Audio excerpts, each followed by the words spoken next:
আমরা ভোট দিতে চাই, ভোট দিয়ে আমরা আমাদের পার্লামেন্ট নির্বাচন করতে চাই, আমরা আমাদের সরকার নির্বাচন করতে চাই। আমরা ওই কথাটা বিশ্বাস করি, আমার ভোট আমি দেব, যাকে খুশি তাকে দেব, তাই না? আওয়ামী লীগ একদিন কি করছে যে আমার ভোট আমি দিব, তোমার ভোট আমি দেব, তাই বলছে না? তাই করছে, কখনো আবার ভোটও নেয় নাই, তাই না? তো আজকে বন্ধুগণ বিভিন্নভাবে আজকে দেশে একটা বিভ্রান্তি সৃষ্টি করার চেষ্টা করা হচ্ছে, ভাগ করার চেষ্টা করা হচ্ছে। আমরা যে লড়াইটা করেছি গত 15-16 বছর ধরে, এই লড়াইটা সবাই ঐক্যবদ্ধ হয়ে করেছে। আমরা বারবার ডাক দিয়েছি জাতীয় ঐক্যের, আমাদের ভারপ্রাপ্ত চেয়ারম্যান সাহেব তারেক রহমান সাহেব জাতীয় ঐক্যের ডাক দিয়েছেন। আমরা সকল রাজনৈতিক দলগুলো একসাথে আমরা যুগপৎ সংগ্রাম করেছি, লড়াই করেছি, তাই না? আপনারা এখানে অনেক সংগ্রাম করছেন না? আপনারা অনেক হরতাল করছেন না? করছেন তো? তো সেটাকে ধরে রাখতে হবে। তো আবার আওয়ামী লীগকে আসতে দেবেন নাকি?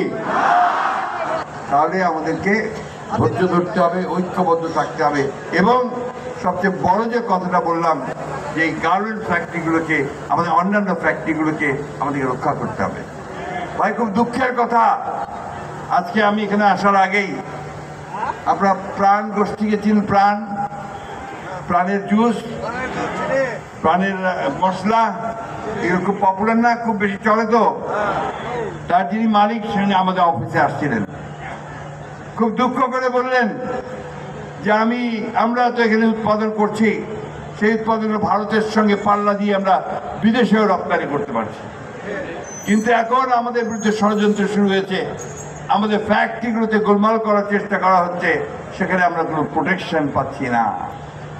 আমি অনুরোধ করব সরকারকে যে আপনারা অতি দ্রুত এই সমস্ত শিল্প কারখানাগুলো, যেগুলো আপনার আমাদের অর্থনীতিতে সবচেয়ে বেশি অবদান রাখে, তাদেরকে রক্ষা করবার জন্য ব্যবস্থা গ্রহণ করুন।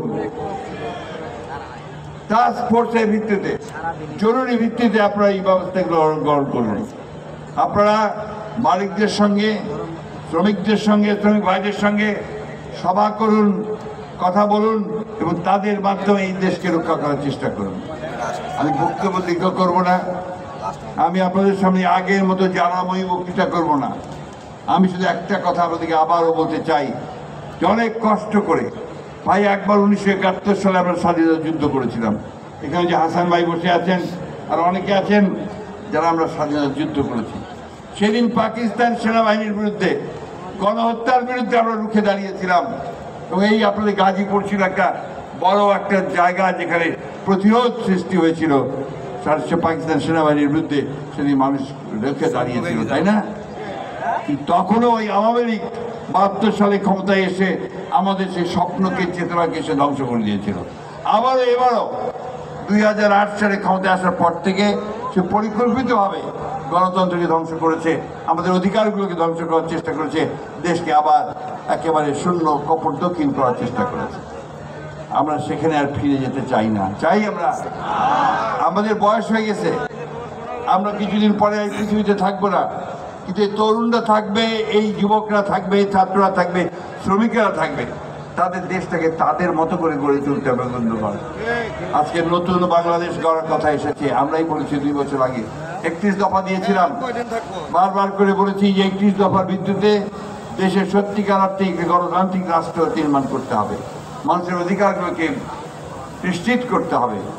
আজকে চমৎকার একটা পুলিশ ব্যবস্থা, চমৎকার একটা বিচার ব্যবস্থা, চমৎকার একটা আপনার প্রশাসন ব্যবস্থা, অর্থনীতি সমস্ত সুন্দর করে গড়ে তুলতে হবে। সেই লক্ষ্যেই আমাদেরকে কাজ করতে হবে।